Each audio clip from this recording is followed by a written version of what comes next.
siang Bu Irma, bagaimana kabarnya? Selamat siang Pak Kris, Alhamdulillah saya sehat Pak Kris.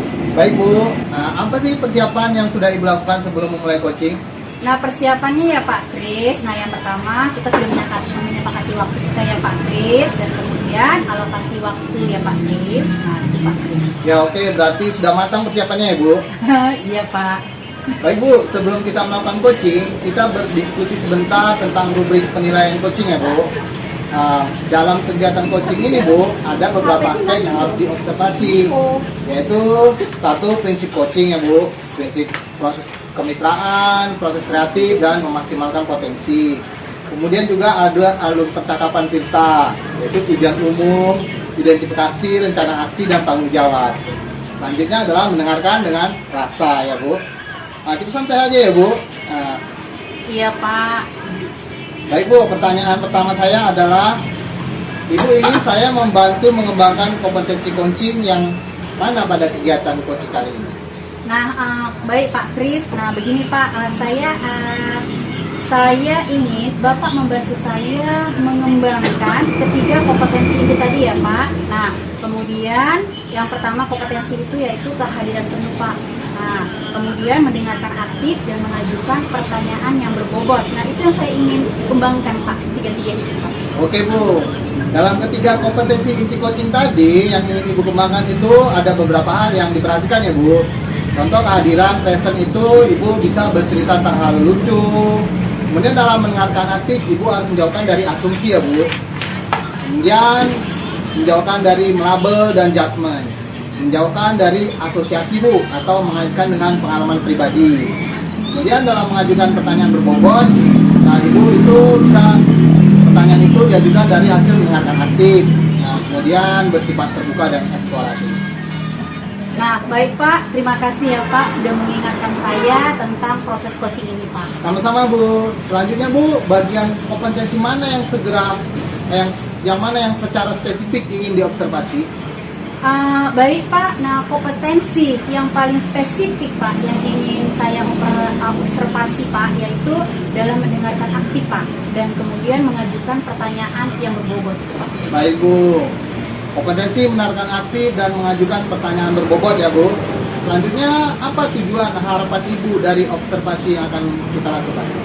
Melalui observasi ini Pak, nah saya dapat mengembangkan kemampuan saya Pak. Nah dalam melakukan coaching sehingga saya mampu Pak menuntun coaching agar coaching itu dapat menemukan solusi Pak dari permasalahannya Pak. Baik, pertanyaan selanjutnya, apa indikator tercapainya tujuan pengembangan yang Ibu inginkan? Baiklah Pak, nah indikatornya ya Pak, yaitu ketika coaching sudah menemukan dan merumuskan rencana aksi atau ide-ide alternatif solusi, nah dan langkah-langkah konkret yang akan dilakukan terhadap rencana aksi yang sudah ditentukan ya Pak. Baik Bu Irma, demikian dulu ya Bu kegiatan pra-observasi kita. Saya mohon izin tetap berada di sini ya Bu sebagai supervisor. Silakan Ibu sudah bisa melaksanakan kegiatan coaching. Baik Pak, terima kasih Pak Kris. Sama-sama Bu.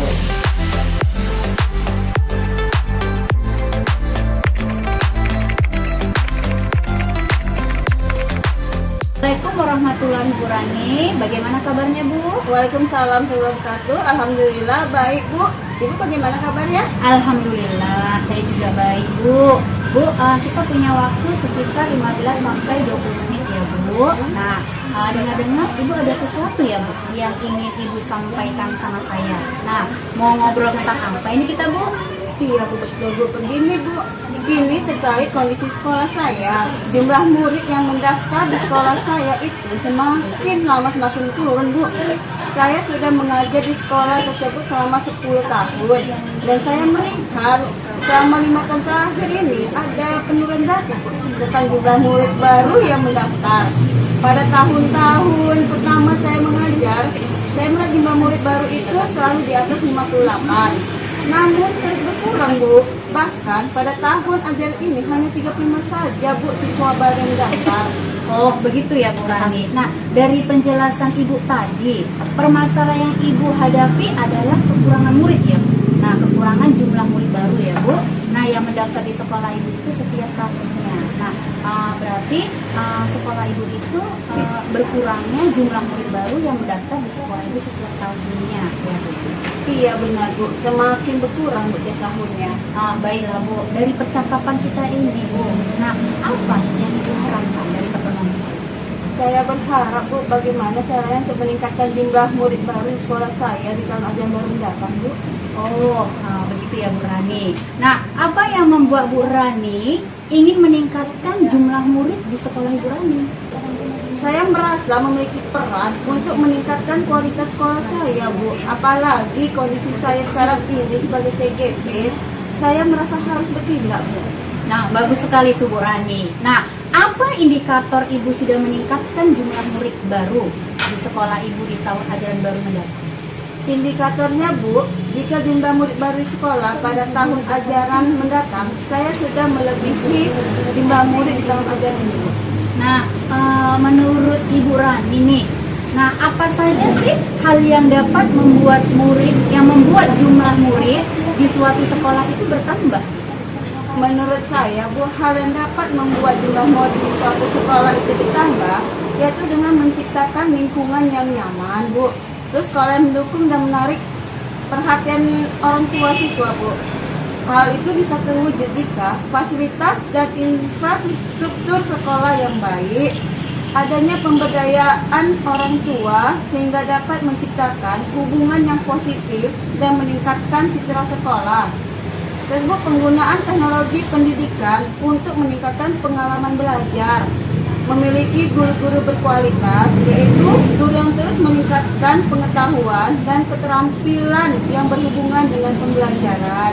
Yang kelima Bu, mengadopsi inovasi pendidikan yang membantu meningkatkan kualitas pembelajaran siswa kita Bu. Iya, baik sekali itu Bu Rani. Nah, dalam skala 1 sampai 10 ini ya Bu Rani. Nah, di mana posisi Bu Rani sekarang dalam meningkatkan jumlah murid baru di sekolah ini? Seperti masih di angka 6 Bu. Masih di angka 6 ya Bu Rani. Nah, baiklah Bu. Nah, Ibu ingin meningkatkan ke angka berapa ya Bu ke sebulan ke depannya ini Bu? Dalam meningkatkan jumlah murid baru di sekolah saya, yang saya lakukan masih sebatas berkolaborasi dengan orang tua murid agar mengajak anak-anaknya yang lain atau anak keluarga dan rekannya untuk mendaftar di sekolah saya Bu. Kemudian dalam pembelajaran, saya juga menggunakan teknologi seperti penggunaan Infocus untuk menampilkan berbagai video pembelajaran yang menarik Bu dari YouTube ataupun dari media pembelajaran yang lainnya Bu. Terus kalau mengenai fasilitas dan infrastruktur di sekolah, kami pun sudah sangat baik Bu. Baiklah Bu Rani, sudah Ibu jelaskan tadi ya Bu, nah tentang di angka 6-nya. Kemudian Ibu ingin meningkatkan ke angka berapa dalam sebulan ini Bu? Ditingkatkan ke angka 8 Bu. Yes, bagus, baik sekali Bu Rani. Nah, coba Ibu bisa jelaskan nggak kondisi kalau naik di angka 8 itu bagaimana ya Bu Rani? Saya akan berusaha Bu untuk terus meningkatkan pengetahuan dan keterampilan saya Bu yang berhubungan dengan pembelajaran dan mengajak para guru lain untuk ikut serta Bu. Baiklah Bu Rani, itu ide yang bagus ya Bu. Nah, untuk bisa terus meningkatkan pengetahuan dan keterampilan Bu, nah yang berhubungan dengan pembelajaran nih Bu Rani, apa saja yang sudah Ibu lakukan? Saya sudah mengikuti program guru sertifikasi Bu dan sudah lulus. Saya juga sudah ikut dalam kegiatan KKG guru kelas Bu.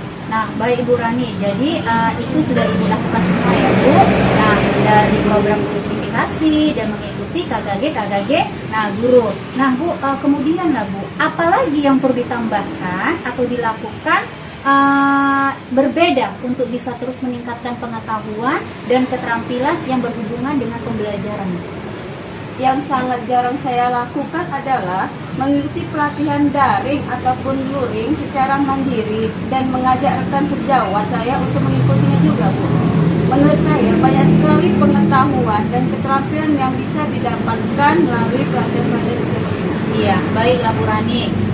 Dari sekian yang Ibu sebutkan tadi, apa langkah konkret dalam waktu dekat yang bisa Ibu lakukan untuk bisa terus meningkatkan pengetahuan dan keterampilan yang berhubungan dengan pembelajaran Bu? saya akan mulai mencari informasi Bu mengenai pelatihan-pelatihan yang bisa saya dan rekan guru ikuti untuk meningkatkan pengetahuan dan keterampilan dalam pembelajaran. Oh begitu ya Bu Rani. Nah, kapan itu akan Ibu mulai? Hari ini juga Bu akan saya mulai. Semakin cepat kan Bu semakin bagus. Yes, bagus Bu Rani. Nah, hari ini juga ya kan Bu Rani. Nah, apa yang akan menjadi indikator Ibu Rani sudah meningkatkan pengetahuan dan keterampilan yang berhubungan dengan pembelajaran tersebut? Bu Rani? Indikator yang pertama Bu, saya dan rekan sejawat sudah mendapatkan sertifikat penyelesaian pelatihan-pelatihan dan adanya perubahan dalam mengajar dari teacher center ke student center. Adanya variasi dalam penggunaan media dan metode pembelajaran yang digunakan oleh para guru di sekolah kami Bu. Iya, baik sekali itu Bu Rani. Nah, siapa yang perlu diminta dukungan nih Bu Rani dalam tindakan yang akan dilakukan tadi? Yang perlu diminta dukungan Bu dalam tindakan tersebut, pertama kali itu bosnya kepala sekolah Bu, itu yang kedua rekan guru kita Bu. Iya, bagus sekali Bu Rani. Nah, sekarang rekan guru dan kepala sekolah ya Bu Rani yang Ibu mintai dukungan. Apa yang bisa Ibu simpulkan dari percakapan kita barusan ini Bu Rani? Yang bisa saya simpulkan dari percakapan kita ini yaitu untuk meningkatkan jumlah murid di sekolah saya, ada beberapa hal yang perlu segera saya dan rekan guru di sekolah saya melakukan. Salah satunya yaitu menjadi guru yang berkualitas dengan cara terus meningkatkan pengetahuan dan keterampilan dengan cara mengikuti pelatihan-pelatihan yang berhubungan dengan pembelajaran. Baik sekali Bu Rani. Nah, pertanyaan terakhir ya nih Bu Rani. Nah, bagaimana dengan tindak lanjut dari coaching kita hari ini Bu Rani? Tindak lanjutnya saya akan rencana konkret yang sudah saya sebutkan tadi Bu. Kemudian saya akan membuat laporan singkat terhadap apa yang sudah saya lakukan kepada Ibu, sehingga saya berharap nanti Ibu bisa memberikan umpan balik. Iya, bagus sekali Bu Rani. Nah, kalau begitu, kapan Ibu akan melakukannya nih? Bulan depan Bu. Iya, bagus sekali. Baik, kalau bulan depan. Saya tunggu sampai bulan depan ya Bu Rani. Baik Bu, saya akan melaksanakannya. Alhamdulillah Bu ya, terima kasih Bu sudah bersedia meluangkan waktu Ibu untuk mendengarkan permasalahan saya. Saya sekarang sudah mendapatkan solusi atas permasalahan saya. Iya, sama-sama Bu Rani. Nah, semoga apa yang sudah Ibu rencanakan dapat terlaksanakan dengan baik ya Bu. Sampai jumpa lagi bulan depan Bu. Wassalamualaikum warahmatullahi wabarakatuh. Waalaikumsalam warahmatullahi wabarakatuh. Selamat siang Pak. Selamat siang juga Pak Kris. Baik Bu, berhubung kegiatan coaching yang Ibu lakukan sudah selesai, sekarang kita masuki pasca supervisi Bu. Ada beberapa hal yang ingin saya tanyakan Ibu. Pertama Bu, bagaimana Ibu menilai sendiri performa Ibu dalam kegiatan coaching yang sudah Ibu lakukan? Baik Pak Kris. Nah, menurut saya nih ya Pak Kris, saya sudah coaching yang saya sudah lakukan itu Pak Kris sudah berjalan dengan lancar dan tujuan pengembangan yang diinginkan sudah juga tercapai Pak Kris. Baik Bu, selanjutnya apa yang sudah dilakukan pada saat melakukan coaching yang menjadi indikator tercapaian pengembangan yang diinginkan? Yang menjadi indikator pencapaian pengembangan ini ya Pak Kris, yang saya inginkan yaitu saya sudah menerapkan prinsip coaching tadi ya Pak Kris, yaitu ada kemitraan, proses kreatif, dan juga ada memaksimalkan potensi. Nah, saya juga sudah melakukan coaching dengan alutita Pak Kris. Nah, yang dimana alutita itu ada tujuan, identifikasi, rencana aksi, dan tanggung jawab. Nah, kemudian terkait dengan kompetensi coaching yang saya telah terapkan tadi Pak, saya sudah menerapkan kehadiran penuh. Yaitu saya sudah mendengarkan aktif, mengajukan pertanyaan berbobot. Nah, hal tersebut pada akhirnya berhasil menuntut coaching untuk menemukan solusi atas permasalahannya Pak. Nah, dan sudah terumusnya rencana tindak lanjut dan langkah konkret oleh coaching yang akan dilakukan coaching dalam mengatasi permasalahannya itu Pak. Baik Bu, dari hasil pengamatan saya sebagai supervisor terhadap kegiatan coaching yang Ibu lakukan tadi, saya menemukan bahwa kegiatan coaching yang Ibu lakukan sudah berjalan dengan baik. Ibu sudah menerapkan prinsip coaching yaitu kemitraan, proses kreatif, dan memaksimalkan potensi. Sudah menerapkan alur tinta, dan kemudian sudah bisa terlihat kompetensi coachingnya ya Bu, yaitu kehadiran penuh, mendengarkan aktif, dan mengajukan pertanyaan berbobot. Saya juga sudah melihat Bu berhasil menuntut coaching untuk menemukan solusi atas permasalahannya sendiri melalui pertanyaan-pertanyaan berbobot yang Ibu ajukan dengan cara menggunakan nada suara yang positif dan memberdayakan. Selanjutnya nih Bu, kompetensi apa lagi yang ingin dikembangkan berdasarkan melakukan hasil coaching barusan? Baiklah Pak Kris. Nah, dari ketiga kompetensi coaching tadi ya Pak Kris, nah saya ingin mengembangkan kompetensi saya itu dalam mengajukan pertanyaan berbobot Pak Kris. Nah, karena saya merasa butuh lebih banyak lagi praktik agar terbiasa melakukan praktek-praktek coaching. Nah, kemudian saya berharap untuk selanjutnya bisa lebih baik lagi Pak Kris. Baik Bu, bagi penutup ya Bu, saya ingin menanyakan apa yang Ibu dapat dari proses ini? Yang saya dapatkan ya Pak Kris dari proses ini adalah saya mendapatkan pengalaman yang bermakna sekali Pak Kris dalam mengembangkan kemampuan saya dalam kegiatan coaching ini Pak Kris. Baik Bu, demikian ya Bu kegiatan seperti kita hari ini. Semoga bermanfaat bagi kita. Terima kasih ya Bu. Iya, terima kasih juga Pak Kris atas waktunya. Alhamdulillah sekali. Nah, wassalamualaikum warahmatullahi wabarakatuh. Ya, terima kasih Bu.